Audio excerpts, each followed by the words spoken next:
Hello everyone, আসসালামু আলাইকুম। তো অনেক অপেক্ষা করার পরে পেয়ে গেলাম রেডিসন হোটেল থেকে পিকনিকে যাওয়ার টিকিট। আর এটার জন্য পুরো 1 বছর ওয়েট করতে হয়। রেডিসন হোটেল থেকে পিকনিকে যাওয়ার মজা শুধু তারাই বুঝে যারা শুধু রেডিসন হোটেল থেকে পিকনিকে যায়। যাই হোক, আমরা রেডিসন হোটেলের উদ্দেশ্যে রওনা হচ্ছি। ওখান থেকে আমরা আমাদের গাড়ি চেঞ্জ করে বাসে করে যাব হলো পিকনিক স্পটে।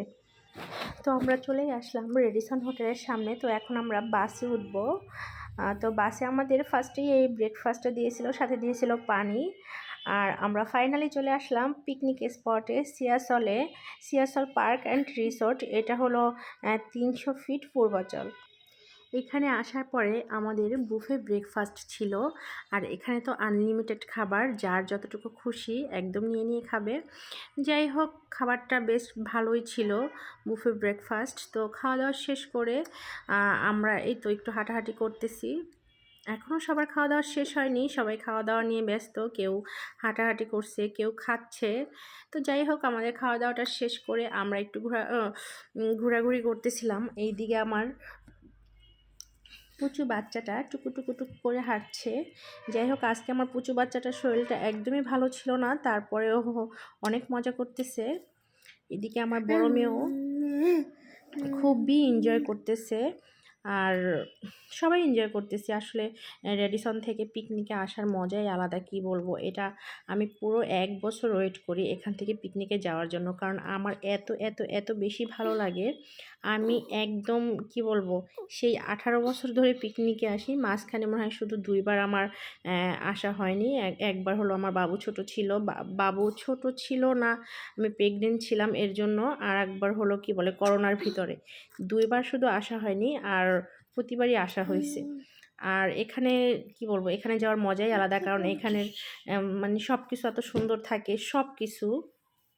আর রেডিসন বলে কথা, রেডিসন ব্লু থেকে পিকনিকে নিয়ে যাবে আর সেটা সুন্দর হবে না, এটা তো আর হতে পারে না, তাই না? আমি অনেক এনজয় করি, অনেক এনজয় করার মাঝে মাঝে আমি একটু ভিডিও নিই জাস্ট সবার সাথে শেয়ার করার জন্য।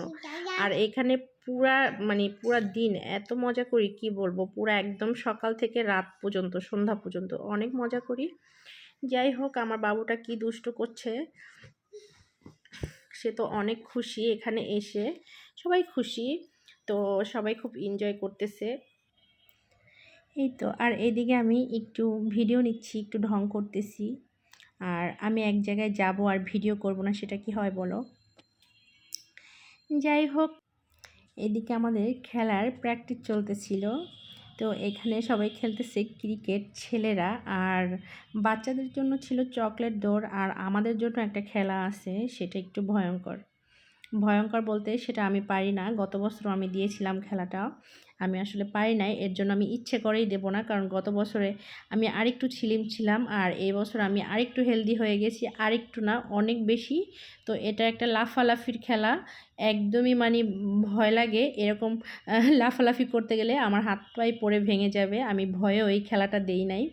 মানে এটাকে কি যেন একটা বলে, আমি এটার নামটা ভুলে গেছি। যাই হোক, এই লাফালাফির খেলাটা থেকে আমি এবার দূরে ছিলাম। আমার হাজব্যান্ড ফার্স্টেই বলছে তোমার এই খেলাটা দেওয়ার দরকার নাই, তো দিলাম না। এই তো তো সব কিছু এনজয় করে চলে আসলাম হোটেলে বুকিং দেওয়া ছিল যেটা আমাদের জন্য। তো আমরা চলে গেলাম রুমে যাওয়ার পরে ফ্রেশ ট্রেশ হয়ে একটু এখানে বসে আড্ডা ঠাড্ডা করে দেন আবার এই তো নিচে লবিতে এসে কিছুক্ষণ এখানে একটু বাবুকে সময় দিয়ে আমরা একটু পরে এখান থেকে আবার চলে যাব দুপুরে লাঞ্চের জন্য। আমাদের ঘুরতে ঘুরতে লাঞ্চ টাইম কিন্তু হয়ে গেছে।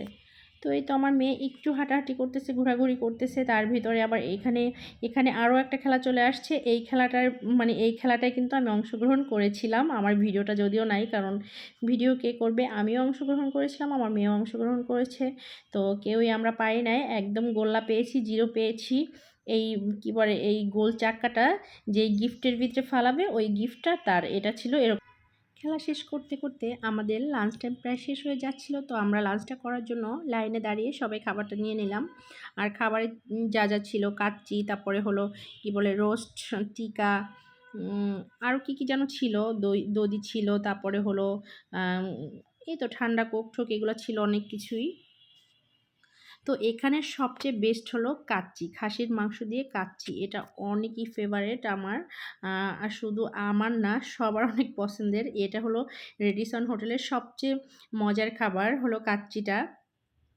আর এগুলো হলো রেডিসনের শেফ দিয়ে রান্না করানো হয়। আমরা যখন বাইরে পিকনিকেও যাই, বাইরের লোক দিয়ে রান্না করানো হয় না, শেফরা, রেডিসন হোটেলের শেফরাই রান্না করে। যাই হোক, আমরা খাওয়া দাওয়া শেষ করে একটু মাঠে চলে গেলাম।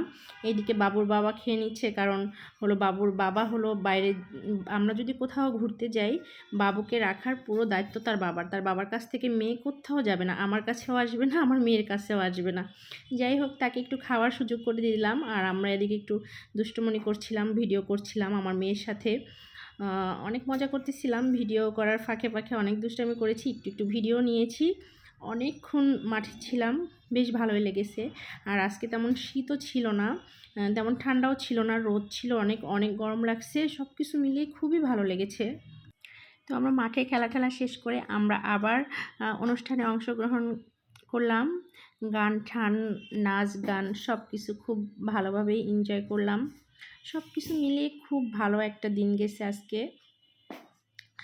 যাই হোক, কি বলবো, রেডিসন হোটেল থেকে পিকনিকে আসার কথা নাই বলি, কারণ হয়তোবা আমার ফ্রেন্ড সার্কেল যারা আছে টুকিটাকি সবাই জানে আমি প্রতি বছরই যতদিন থেকে ভিডিও করা শুরু করেছি একটু আধটুক ভিডিও আমি দেওয়ার ট্রাই করি। তো যারা আমার সাথে আমার ভিডিওগুলো দেখে, আমার ফ্রেন্ড সার্কেল আছে, সবাই জানে যে আমি আসলে কীরকম মজা করি প্রতিবারই রেডিসন হোটেল থেকে পিকনিকে গেলে।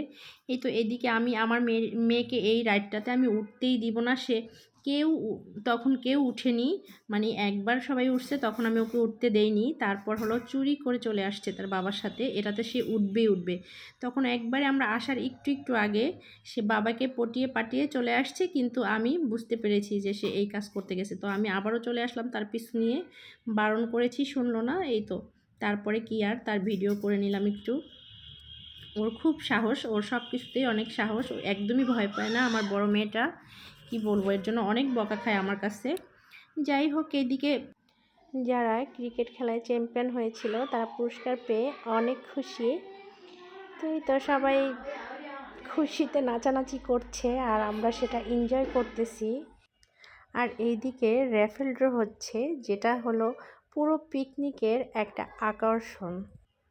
আমরা 400 ফ্যামিলির ভিতরে 200 ফ্যামিলি আজ গিয়েছি, আর 200 ফ্যামিলি 19 তারিখে যাবে।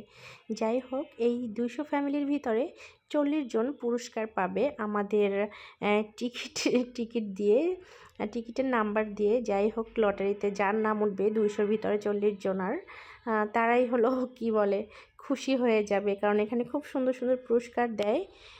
আর সবচেয়ে মজার ব্যাপার হলো, ভাগ্যের চাকাটা কিন্তু আমার দিকে চলেই আসে, যেভাবেই হোক, সেটা ছোট গিফট হোক আর বড় গিফট হোক, প্রতিবারই কিছু না কিছু একটা পাই লটারিতে।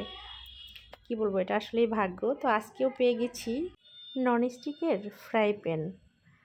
তো আসলে এটা কয় পিসের ছিল আমি ঠিকভাবে শুনিনি, হঠাৎ করে আমাদের নামটা আসলো। যাই হোক, এটা শুনেই অনেক এক্সাইটেড হয়ে গেছিলাম। এই তো আমার গিফটটা কালকে যখন অফিস থেকে নিয়ে আসবে, তখন আমি বুঝতে পারবো ফ্রাই প্যানটা কয় পিসের বা কেমন ছিল। গত বছরেও আমি ননস্টিকের বড় একটা ফ্রাই প্যান পেয়েছি, এবছরেও একটা নাকি কয়টা ঠিক জানি না, কালকে জানাবো সেটা। আসলে সবচেয়ে মজার ব্যাপার হলো, মানে গিফট পেলে অনেক ভালো লাগে, আসলেই ভালো লাগে। এই তো এটা ছিল আমাদের বিকালের নাস্তা। এখানে ছিল জিলাপি আর কি বলে এটাকে, ডিম চিতই পিঠা, 4টা। আমাদের বাবুরও কিন্তু একটা টিকিট ছিল। আর এগুলোর সাথে ছিল সারাদিন আনলিমিটেড কফি। যাই হোক, সব কিছু মিলিয়ে খুব ভালোই লেগেছে। আর এখন আমরা বাসার উদ্দেশ্যে রওনা হব। যেভাবে এখানে গিয়েছিলাম ঠিক সেইভাবেও বাসায় চলে যাব। তো সবার সাথে শেয়ার করলাম, সবাই ভালো থাকবে আর আমাদের নতুন নতুন ভিডিও দেখার অপেক্ষা করবেন। ধন্যবাদ সবাইকে।